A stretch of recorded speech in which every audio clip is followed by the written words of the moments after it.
मेधा शुरू से ही पढ़ने में होशियार और मेधावी छात्रा थी। अच्छी पढ़ाई के बाद अच्छा कॉलेज सिलेक्शन और फिर बहुत अच्छी जॉब।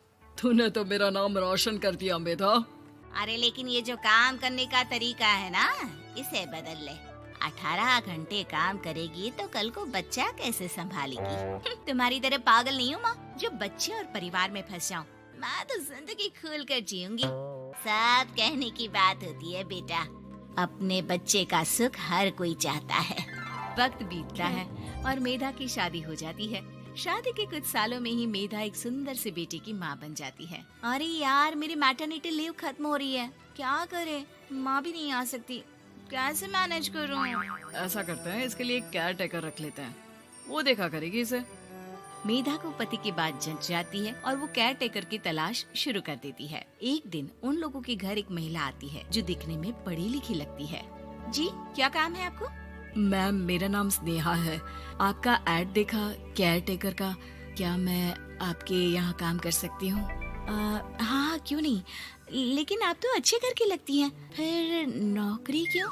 दरअसल मेरे ससुराल वालों ने मुझे घर से निकाल दिया क्योंकि मैं माँ नहीं बन सकती और माता पिता भी नहीं है इस दुनिया में। तो अरे कोई बात नहीं, तुम लक्ष्य को ही अपना बच्चा समझो और यहीं रहना, और किसी भी चीज की जरूरत हो ना तो बता देना। नेहा खुशी खुशी लक्ष्य को संभालने लगती है। रात को जब मेधा घर पर आती है, अरे क्या बात है स्नेहा, तुमने खाना नहीं खाया क्या? अरे दीदी, आपका बेटा टाइम दे तब ना। अरे तो जब वो सोता है तब खा लिया करो। तब तो मैं इसके पास ही बैठी रहती हूँ। कोई मच्छर या कीड़ा काट ले लक्ष्य को तो अब आप पकड़ो, मैं खाना खा लेती हूँ। स्नेहा वहाँ से चली जाती है। बहुत ही अच्छे से ख्याल रख रही है ये लक्ष्य का। मेधा, इतना तो शायद तुम भी ध्यान नहीं देती। मेधा को पति की बात बुरी तो लगती है लेकिन कुछ नहीं कहती। धीरे धीरे स्नेहा मेधा और उसके पति के साथ बाहर भी जाने लगी। सुनो, स्नेहा को भी बाजार ले चलते हैं, वो क्या है ना, लक्ष्य को देख लेगी जब तक मैं शॉपिंग कर लूंगी। हाँ चलो, वैसे मैं चाह रहा था कि लक्ष्य को लेकर हम दोनों ही चलते। क्या यार, तुम तो फ्री में इमोशनल हो जाते हो, कितना देख लेंगे हम दोनों मिलकर, ले चलो उसे। कार से निकलकर मेधा और लक्ष्य रोड क्रॉस कर रहे थे कि सामने से कार आ जाती है। मेधा का ध्यान नहीं होता लेकिन स्नेहा तुरंत लक्ष्य को मेधा से छीन लेती है। मेधा गिर जाती है और कार मेधा को छूकर निकलती है, जिससे मेधा को खून आ जाता है। पति मेधा को हाथ देकर उठाता है। स्नेहा लक्ष्य को लेकर गले लगाई रहती है। थैंक्स स्नेहा, मैंने तो ध्यान ही नहीं दिया था कि कार आ रही है। स्नेहा का गुस्सा मालकिन पर टूट पड़ता है। अरे कैसी माँ है आप, अगर आज कुछ लक्ष्य को हो जाता तो मैं आपको कभी माफ नहीं करती। छोटा सा बच्चा है, उसे चोट लगती है तो पता है कितनी तकलीफ होती है। पति भी स्नेहा को देखने लगता है कि उसे क्या हो गया। मेधा को स्नेहा पर काफी गुस्सा आ जाता है। घर आकर कहती है, देखो स्नेहा, माना तुम लक्ष्य को बहुत प्यार करती हो, लेकिन वो मेरा बेटा है, मैं कभी जानबूझकर उसके साथ बुरा नहीं कर सकती, समझी? मुझे माफ कर दीजिए, मैं लक्ष्य को लेकर कुछ ज्यादा ही सेंसिटिव हो चुकी हूँ। मैं ध्यान रखूंगी कि आगे से ऐसा ना हो। मेधा का मन स्नेहा से अब हटने लगा था। एक शाम मेधा ऑफिस से घर आती है कि लक्ष्य उसे दिखाई नहीं देता और ना ही स्नेहा। वो स्नेहा के कमरे में जाती है जहाँ दोनों सो रहे होते हैं। अरे स्नेहा, लक्ष्य को आज इस कमरे में क्यों सुला दिया? दीदी, मुझे नींद आ रही थी, ऐसे में उसे कमरे में अकेले लिटाना मुझे ठीक नहीं लगा।